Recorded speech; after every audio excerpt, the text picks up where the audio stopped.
సంగారెడ్డి పట్టణం మహబూబ్ సాగర్ చెరువులో చేపల మృతిపై టీపీసీసీ వర్కింగ్ ప్రెసిడెంట్ జగ్గారెడ్డి అధికారులతో సమీక్ష నిర్వహించారు. మహబూబ్ సాగర్ చెరువును పరిశుభ్రంగా చేసి చేపల పెంపకానికి అవసరమైన చర్యలు తీసుకోవాలని అధికారులను ఆదేశించారు. జీవనోపాధి కోల్పోయిన మత్స్యకారుల కుటుంబాలను ఆదుకుంటామని జగ్గారెడ్డి అన్నారు. కార్యక్రమంలో మత్స్య సహకార సంఘం అధ్యక్షులు నాగేష్, కార్యదర్శి చిదంబర సాయికున, సంతోష్, వెంకటరాజు మరియు డైరెక్టర్లు సభ్యులు పాల్గొన్నారు.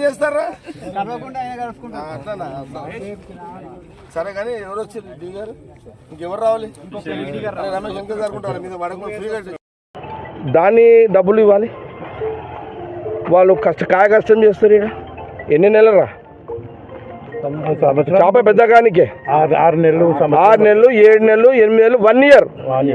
ఈ బెస్ట్ వాళ్ళు అంతే ఏంది, రాత్రి చీన వండుకోవాలి, చేపల కాప కావాలి, ఇవ్వడం దొంగ వచ్చి చేప ఎత్తుకుపోకుండా చూసుకోవాలి. చిన్నపిల్లలు ఎత్తుకుపోయేటోడు ఉంటాడు, పెద్ద చేపలు ఎత్తుకుపోయేటోడు ఉంటాడు. మరి ఆయన దొంగల పాలు కాకుండా మళ్ళీ వీడు రాత్రి తినే వండుకోవాలి. వీడు ఎవరు బెస్ట్ వాళ్ళు. వీళ్ళు షిఫ్టింగ్లు పెట్టుకుంటారు.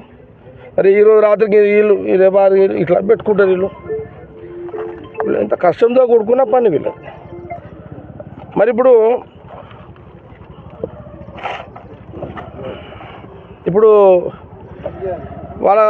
వాళ్ళు ఈ 6 నెలల నుంచి సంవత్సరం చేప పెద్ద అయ్యేంత వరకు కష్టపడ్డ చేప నష్టపరిహారం రావాలి.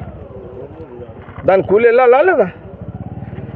మరి మార్కెట్లో పోవాలంటే ట్రాన్స్పోర్ట్ ఖర్చు వెళ్ళాలి, మార్కెట్లో పోయి అమ్మాలి. ఈ నష్టపరిహారం అంతా కవర్ చేయాలి, తప్పదు, వేరే దారి లేదని నేను ఫిషరీస్ ఏడీ గారిని కోరడం జరిగింది. వాళ్ళు కూడా బెస్తలు కూడా అడిగారు. ఓకే, ఇది మరి ఎట్లా సార్? అంటే ఇప్పుడు ఈ పొల్యూషన్ వాటర్ రాకుండా మహబూబ్ సాగర్ చెరువుని సంరక్షించే సీను నువ్వు అడిగిన ప్రశ్న అదే. అధికారులు ఏమన్నారంటే గుర్రం డెక్కు తీయాలంటే పూడిక తీయాలి, పూడిక తీయాలంటే నీళ్ళు వదలాలి. పొల్యూషన్ వాటర్ పోవాలంటే ఏం చేయాలి? పొల్యూషన్ వాటర్ పోవాలన్నా నీళ్ళు వదిలేయాలి, పూడిక తీయాలి, బురద తీయాలి. నీళ్ళు వదలాలి ఫస్ట్, తర్వాత పూడిక తీయాలి. 5 ఫీట్ల పూడిక తీయాలి. చెరువు అంతా 450-500 ఎకరాల పూడిక తీయాలి 5 ఫీట్ల లోతుతోటి. తీయడంతో ఏమైపోతుందంటే పొల్యూషన్ వాటర్ బంద్ అవుతుంది. ఇంకోటి పైనుంచి వచ్చే డ్రైన్ వాటర్ పక్కకు నుంచి వేరే దానికి వేసేసాలి. ఓకే, ఇవన్నీ చేస్తే దీనివల్ల అడ్వాంటేజ్ బెస్తోళ్ళు ఒక్కలే కాదు, ఇక్కడ బెస్తోళ్ళు ఏమో జీవనోపాధి. ఇక్కడ చాలామంది ఊరంతా ఇడికే వాకింగ్ వస్తారు. మళ్ళా ఇక్కడ విహారయాత్రకి ఇదే పడవలకి ఇళ్ళనే ఈ వాటర్ని మనం ఇక పడవలు నడిపిస్తున్నాం. టూరిజం కూడా ఇదే, నేను నెక్స్ట్ మీటింగ్లో నేను మళ్ళీ చెప్తా దీన్ని. కాబట్టి ఇది కూడా వాటర్ తాగుతుంది. అచ్చా ఈ వాటర్ ఇప్పుడు జంతువులు కూడా ప్రాబ్లం ఉంది. ఇంకోటి అందుకే ఇప్పుడు అధికారులే అంటున్నారు ఇవన్నీ చేయాలంటే వాటర్ వదలాలి, పూడిక తీయాలి, ఏం రావు, సమస్యలన్నీ వస్తాయి.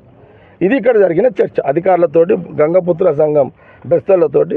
ఇంకోటి ఏంటంటే ఈ వాటరు మొత్తం దాదాపు 60% ఈ వాటర్ గ్రౌండ్ వాటర్ కూడా పెంచుతారు. అది బోర్లు కూడా పనిచేస్తాయి.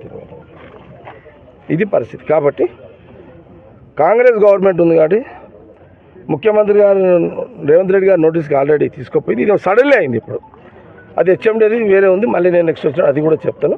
ఈరోజు గంగపుత్ర బెస్తోళ్ళ కడుపు వాళ్ళ బాధ, వాళ్ళ ఇబ్బందులన్నీ కూడా ఇవన్నీ మీ దృష్టికి తీసుకురావాలని ఈరోజు మేము ముందు మాట్లాడడం జరిగింది. దీని మీద నేను ఇమ్మీడియట్లీ ముఖ్యమంత్రి గారితో కన్సల్ట్ అధికారులతో మాట్లాడి నా ప్రాసెస్ నేను చేస్తుంటా. షార్ట్ టైం మన టార్గెట్ ఏంది, తొందరగా కవరింగ్ 2 చేయాలి. రికవరు చేయాలి, కవర్ కూడా చేయాలి, 2 చేయాలి. ఓకే, ఇది దీని మీదనే